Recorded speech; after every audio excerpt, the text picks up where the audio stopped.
Hello friends, હું કલા રામોલિયા સુરતથી. શિયાળાની શરૂઆત થઈ ગઈ છે, તો શિયાળામાં સ્વાસ્થ્ય માટે ખૂબ જ ગુણકારી એવા ખજૂરના ડ્રાયફ્રૂટવાળા લાડુ આજે આપણે બનાવીશું. જે લાડુ શિયાળામાં તમે ખાશો તો તમારા શરીર માટે ખૂબ જ સારા છે. તો આજે આપણે તેને બનાવતા જોઈશું. પણ એ પહેલાં જો હજી સુધી તમે મારી ચેનલને સબસ્ક્રાઈબ ના કરી હોય તો સબસ્ક્રાઈબ કરી લેજો અને બેલ આઇકન પર બટન દબાવી દેજો, જેથી મારા નવા વિડીયોની નોટિફિકેશન તમને મળતી રહે. તો ચાલો જોઈ લઈએ રેસીપી. એના માટે મેં અહીંયા 500 ગ્રામ જેટલો ખજૂર લઈ લીધો છે, જે બીજ વગરનો આવે છે તે. જો આમાં બીજ હોય તો તમારે બીજ કાઢી લેવા.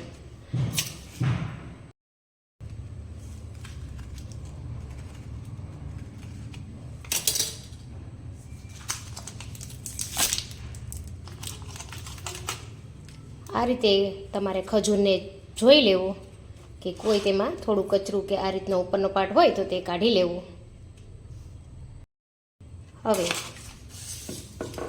એક પ્લેટ આ રીતે હું લઈ લઈશ, તેમાં ખજૂર કાપવાની મજા આવે તે રીતે, અને તેના પર હું આપણે ફોલેલો ખજૂર લઈ લઈશ. હવે આ ખજૂરને આપણે નાના નાના ટુકડામાં કાપી લઈશું.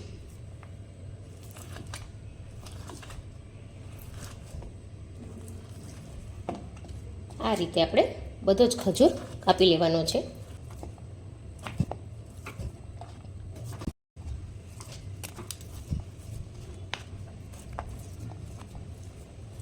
આ રીતે મારો બધો જ ખજૂર અહીંયા કપાઈને તૈયાર થઈ ગયો છે. તો હવે આને તમે મિક્સચરમાં ગ્રાઇન્ડ કરવો હોય તો પણ કરી શકો, પણ મને અહીંયા થોડો ક્રન્ચી પસંદ છે એટલે હું મિક્સચરમાં ગ્રાઇન્ડ નથી કરતી. અને આ રીતે હજી પણ થોડા થોડા નાના નાના ટુકડા કરી લઈશ કે જેથી ખજૂર જલ્દીથી એકરસ થઈ જાય. હવે અહીંયા ખજૂરના એકદમ બારીક ટુકડા થઈ ગયા છે. તો ત્યારબાદ મેં અહીંયા લીધા છે મગજતરીના બીજ. તમે તમારી પસંદ મુજબ ગમે તેટલા લઈ શકો. અને કાજુ બદામ લીધા છે, જેના હું નાના નાના ટુકડા કરી લઈશ. મેં અહીંયા અડધો કપ જેટલા કાજુ બદામના ટુકડા કરી લીધા છે. ત્યારબાદ 2 ચમચી જેટલા મગજતરીના બી લીધા છે. હવે આપણે તે કાજુ બદામને રોસ્ટ કરી લઈશું. માટે મેં અહીંયા એક મોટી ચમચી જેટલું ઘી ગરમ કરવા માટે મૂકી દીધું છે. આ ઘી મેં અહીંયા ઘરનું જ યુઝ કર્યું છે, તેનાથી ટેસ્ટ ખૂબ જ સરસ આવશે. હવે ઘી થોડું ગરમ થાય, મેલ્ટ થાય એટલે આપણે તેમાં કાજુ બદામના ટુકડા જે કરેલા છે તે ઉમેરી દઈશું.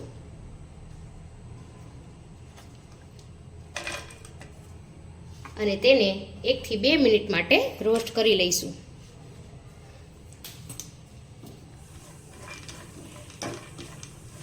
આ રીતે કાજુ બદામને રોસ્ટ કરીને ઉમેરવાથી આ લાડુનો ટેસ્ટ ખૂબ જ સરસ આવશે.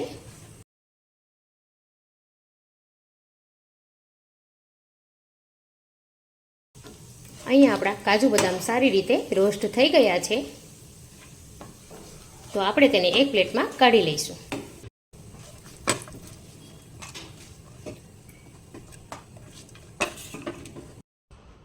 હવે આ જ રીતે આમાં મગજતરીના બીજ ખાલી ગરમ થાય ત્યાં સુધી જ રાખીશું. થોડું 1-2 બીજ તતડે એટલે આપણે તરત તેને કાઢી લઈશું. આને વધારે આપણે રોસ્ટ કરવાના નથી. હવે આ પેનમાં થોડું ઘી બચ્યું છે, એમાં હું હજી 1 મોટી ચમચી જેટલું ઘી ઉમેરી અને ત્યારબાદ તેમાં આપણે ખજૂરને ઉમેરી દઈશું.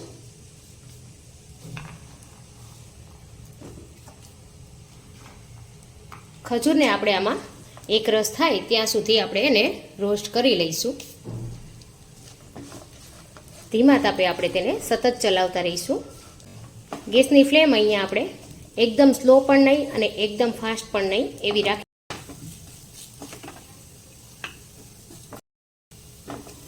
અહીંયા આપણે ટુકડામાં ખજૂર લીધો છે એટલે 4-5 મિનિટ વધારે આપણે તેને રોસ્ટ કરવો પડશે.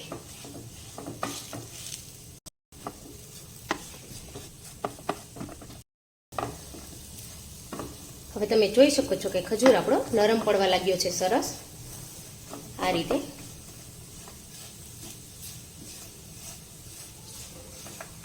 હજી આપણે 4-5 મિનિટ ચલાવશું એટલે એકદમ સરસ ખજૂર થઈ જશે. અહીંયા આપણે એક સિક્રેટ ઇન્ગ્રીડિયન્ટ્સ ઉમેરીશું જે છે હની. અહીંયા મેં 1 થી 2 ચમચી જેટલું હની ઉમેરેલી છે, તેથી ખૂબ જ હેલ્ધી બનશે. ત્યારબાદ અહીંયા હવે હું કાજુ બદામના ટુકડા પણ ઉમેરી દઉં છું. મગજતરીના બી ઉમેર્યા છે. અહીંયા તમારે બીજા કોઈ પણ પ્રકારના બીજ ઉમેરવા હોય તો પણ તમે ઉમેરી શકો છો.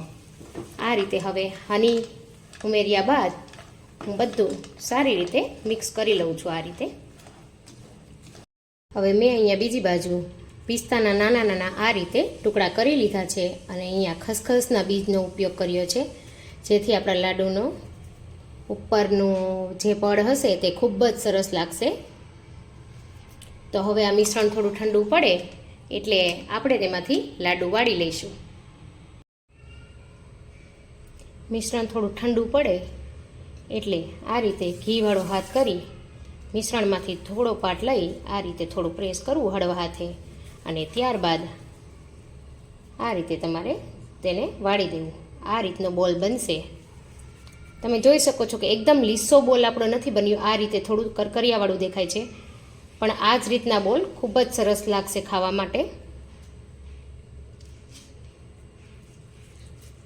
થોડો મોટો બોલ બનાવીશું. થોડું મિશ્રણ હજી ગરમ છે, પણ ગરમ હશે ત્યારે જ તમે આ લાડુ વાળશો તો ખૂબ સરસ બનશે. હવે આ લાડુ બની ગયો છે આપણો, તો તેને આપણે અહીંયા પિસ્તા અને ખસખસમાં આ રીતે કરી લઈશું.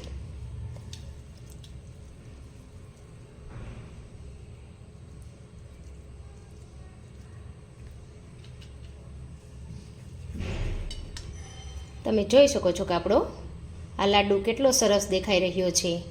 આ રીતે આપણે બધા લાડુ વાળી લેવાના છે. થોડું થોડું મિશ્રણ ગરમ હશે ત્યારે જ આપણે તેને હાથમાં આ રીતે લઈ વાળી બનાવી દઈશું. આ રીતે મારો અહીંયા બીજો લાડુ પણ તૈયાર છે. આ જ રીતે આપણે બધા જ લાડુ વાળી લઈશું.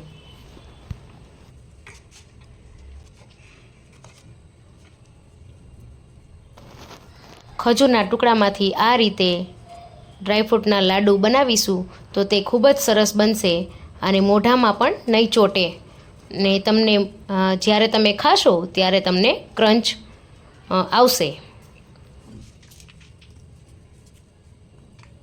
આ રીતે મારા અહીંયા બધા જ લાડુ બનીને તૈયાર થઈ ગયા છે. તમે જોઈ શકો છો કે કેટલા સરસ દેખાઈ રહ્યા છે. એકદમ જોઈને જ ખાવાનું મન થઈ જાય તેવા બન્યા છે.